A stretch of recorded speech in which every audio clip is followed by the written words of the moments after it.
DDS ka, kupal ka. Bakit hindi mo sabihan si Sara at si Digong? Ayan, sabi to ni Idol. Ayan, Idol, sama na kita sa content ko, ano? Sabi ko nga, hindi na mahalaga kung ano ang sinusuportahan mo.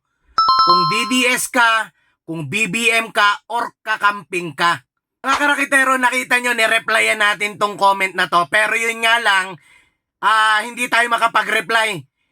Parang may ginawa yata siya. Hindi ko alam kung anong ginawa nun, ba't hindi makapag-reply.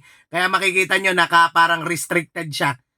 Magko-comment ka na lang din pala ng ganyan. Hindi mo naman pala kayang panindigan. Hindi ko alam kung pinanood mo yung video ko. Ang mahalaga dito, taong bayan. Ibalik yung mga pera na kinurakot, ibinulsa nila. Ayan, sabi mo, bakit hindi ko sabihan si BP Sara at saka ang former president natin na si Tatay Digong.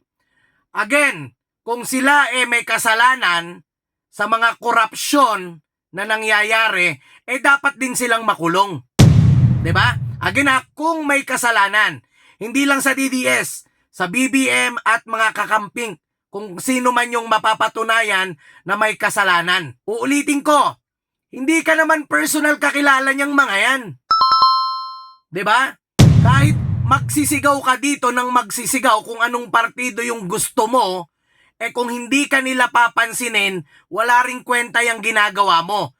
Pero, eto ang tandaan mo, Idol, pero, kung maibabalik nila na mga politiko na yan, yung mga pera na ninakaw nila sa taong bayan at maipapagawa ng mga projects, mga infrastruktura na matitibay, I'm pretty sure, Idol, yung mga susunod na henerasyon, kasama yung mga anak mo, magiging apo mo, makikinabang. Kaya ang sinasabi ko, Idol, wala nang pakialam kung DDS ka, BBM ka, kakamping ka, o kung sino man yung gusto mong suportahan. Ang mahalaga dito yung taong bayan. Sana nasagot ko yung tanong mo. And then, God bless you, Idol, dahil sa mga komento mo na yan. No? Maganda yan, maganda yan. Nakakatulong yan sa problema ng bansang Pilipinas.